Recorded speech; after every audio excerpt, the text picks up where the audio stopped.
आज के इस हाईली कॉम्पिटिटिव वर्ल्ड में अपनी कैपेबिलिटीज़ को पहचाने बिना किसी भी चीज़ की प्रिपरेशन करना आसान नहीं है। और अपनी प्रिपरेशन के दौरान लाइब्रेरी में बैठकर अभिषेक ये वीडियो देख रहा है कि कैसे एक इन्फ्लुएंसर ने 1 महीने में 1 करोड़ रुपए कमाए, जिसका टाइटल है how to become a crorepati in just 1 month, जो उसकी तैयारी से लगभग सूर्य और चंद्रमा की बराबर की दूरी रखता है। और वो ये वीडियो कई घंटों से लगातार देख रहा है और समझने की कोशिश कर रहा है कि क्या फ्रीलांसिंग से भी पैसे कमाए जा सकते हैं। दिक्कत की बात ये नहीं है कि वो फ्रीलांसिंग करना चाह रहा है। दिक्कत की बात ये है कि वो कुछ दिन पहले ऐसे ही एक शेयर मार्केट की वीडियो देखकर इन्फ्लुएंस हो गया था और इन्फ्लुएंस होने के कारण अपनी पॉकेट की सारी मनी उसने शेयर मार्केट में डाल दी और हाथ लगा कुछ भी नहीं। फिर उसने अपने कई दोस्तों से उधार लिए और फिर उसे लगा कि उसकी गलती की वजह से शायद सारे पैसे डूब गए होंगे, इस बार वो अच्छा खासा पैसा कमा लेगा। और उसने सारे पैसे फिर से डाल दिए शेयर मार्केट में और फिर हाथ लगा कुछ भी नहीं, क्योंकि उसकी नॉलेज एप्रोप्रिएट नहीं थी, उसकी नॉलेज डीप नहीं थी। वो सरफेस लेवल की नॉलेज लेकर हर चीज़ों में एक्सपर्टीज अपना हासिल करना चाह रहा था, लेकिन इसके कारण क्या हुआ? उसके हाथ लगा कुछ भी नहीं, बस डिसअपॉइंटमेंट। ऐसे ही वो कुछ दिन पहले अपने दोस्त के गांव गया और वहाँ पे उसने देखा कि गांव में रहते हुए भी कुछ लोग यूट्यूब पे अपनी सक्सेस को अचीव कर चुके थे। वो उन चीज़ों से भी इन्फ्लुएंस हो गया। उसे लगा कि यूट्यूब पे सक्सेस पाना बहुत आसान है। वो घर आया और देखा कि रिसोर्सेस नहीं रहने के बावजूद भी अगर लोग यूट्यूब पे सक्सेस हो सकते हैं तो फिर मैं क्यों नहीं। वो घर आया, वो फिर से रिसर्च करना शुरू किया और अब वो लाइब्रेरी में बैठकर ये वीडियो देख रहा है कि how to become viral YouTuber on YouTube. पर वो कर क्या रहा था? उसका मेन एम था गवर्नमेंट एग्जाम क्लियर करना। वो ये काम को छोड़ के उसके आसपास सारी चीज़ें जितनी घट रही थी उसको भी छोड़ के उसने 10 अलग-अलग ऐसे डायरेक्शन फाइंड किए जिसमें उसका कोई एक्सपर्टीज़ नहीं था। और फिर हर कुछ दिन बाद वो फेल होता चला गया और अंततः उसे लगने लगा कि वो किसी लायक नहीं है। कमाल की बात ये है कि ये आज के यूथ की सबसे आम समस्या है। If this story of Abhishek is relatable to you, then this video is for you my friend. तो आजकल ऐसा हो क्यों रहा है, पहले तो इस पे बात कर लेते हैं। तो मुझे ऐसा लगता है कि हर किसी की लाइफ हमारे स्क्रीन पे है, हर किसी की सक्सेस हमारे स्क्रीन पे है, उसकी डिफ़िकल्टीज़ और उसके स्ट्रगल्स हमें नहीं दिखते हैं।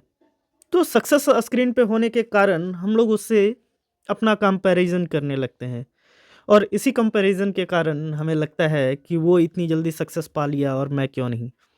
और डेविएशन का ये भी एक कारण है कि हम लोग डेविएट हो जा रहे हैं हर किसी की सक्सेस को देख कर के, बिना उसकी डिफ़िकल्टीज़ और बिना उसके स्ट्रगल्स को जाने हुए। दूसरा कारण मुझे ये लगता है कि पीयर प्रेशर है सोसाइटी का, कि गुप्ता जी आकर के कह रहे हैं कि शर्मा जी का बेटा बहुत अच्छा कर रहा है, शर्मा जी आकर के कह रहे हैं कि गुप्ता जी का बेटा बहुत अच्छा कर रहा है, और इन दोनों के चक्कर में उनका बेटा पिस जा रहा है। उनको लग रहा है उसका बेटा बहुत अच्छा कर रहा है, उनको लग रहा है उसका बेटा बहुत अच्छा कर रहा है, और इन दोनों में इस तरह का कंपटीशन डेवलप हो गया है कि लोगों को लग रहा है कि जल्दी कैसे कुछ भी किया जाए, जल्दी कैसे अपने पेरेंट्स को सेटिस्फाई किया जाए और जल्दी कैसे ये कहा जाए कि हाँ, मैं भी गुप्ता जी के बेटे से बेहतर हूँ। और तीसरा रीज़न मुझे ऐसा लगता है कि दूसरे पीपल आपको बताते हैं कि आपके अंदर क्या कैपेबिलिटीज़ हैं। मतलब लोग आपको आकर के बता रहे हैं कि तुम्हें खाना बनाना बहुत अच्छा आता है, तुम्हें होटल कर लेना चाहिए। कुछ और लोग आपसे मिल रहे हैं, तो आप कह रहे हैं कि टीचिंग तुम बहुत अच्छा करते हो, तुम्हें तो टीचर बन जाना चाहिए।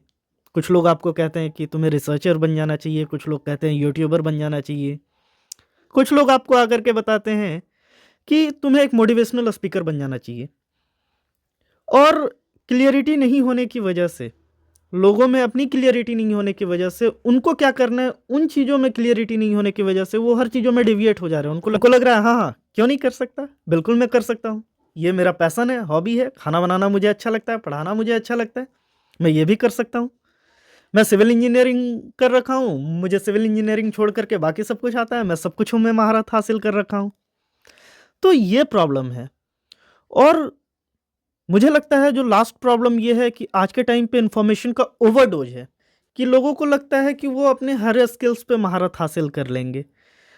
कोई आदमी आकर के बोल दिया कि आप खाना अच्छा बनाते हैं, आपको होटल कर लेना चाहिए। वो आकर के ये देखना शुरू कर देंगे कि कैसे पनीर टिक्का बनाया जाए। भले उनको नहीं पता हो कि पनीर टिक्का कैसे बनाया जाता है, लेकिन इन्फॉर्मेशन अवेलेबल है। वो यूट्यूब पे जाएँगे, सर्च करेंगे कि how to make paneer tikka, और वो फिर बनाना स्टार्ट कर देंगे। वो ये देखेंगे कि कैसे हैदराबादी बिरयानी बनाई जाती है, और फिर वो भी ट्राई करने लगेंगे।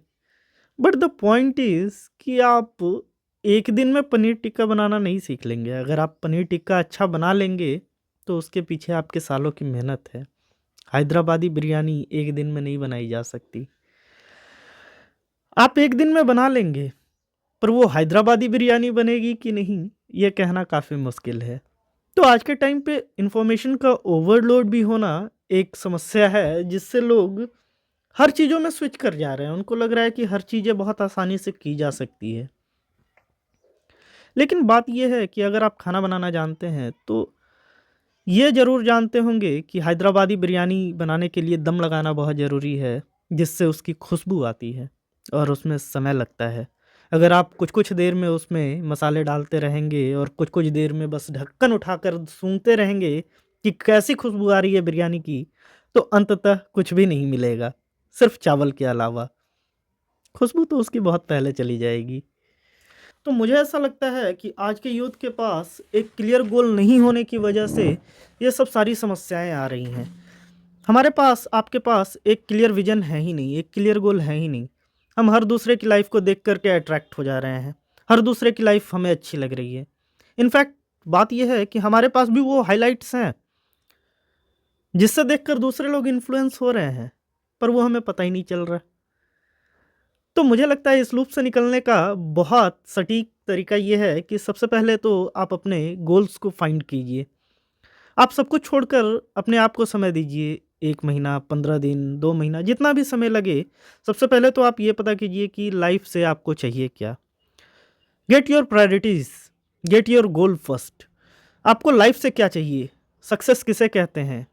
क्या चीज़ मिल जाए जिसे आप मानेंगे कि ये आपकी लाइफ का अचीवमेंट है, ये आपकी लाइफ का सक्सेस है, ये बाउंड्री है। सबसे पहले तो आपको उसे डिसाइड करना पड़ेगा। सबसे पहले तो आपको जानना पड़ेगा आपके अंतर्मन को कि आपको क्या चाहिए, और उसके बाद एक पाथ फाइंड कीजिए और उस पाथ पे चलना शुरू कीजिए।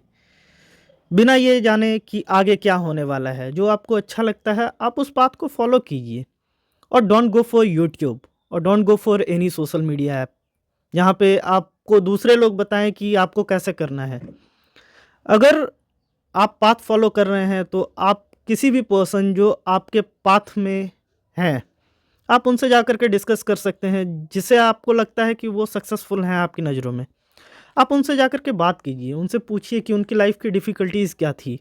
जब वो इस प्रोसेस में थे, तो उनको कितना समय लगा? जब वो इस प्रोसेस में थे, तो और किन चीज़ों को अवॉइड करना होता है? कैसे एक अच्छा रास्ता आपको वहाँ तक पहुँचा सकता है? आप जाकर के उनसे पर्सनली बात कीजिए, आप पूछिए। और सबसे बड़ी बात ये है कि इसके बाद आप अपनी कंसिस्टेंसी को मेंटेन कीजिए, और कंसिस्टेंसी मेंटेन करने के बाद आप अपनी छोटी-छोटी विक्ट्रीज़ को सेलिब्रेट करना सीखिए।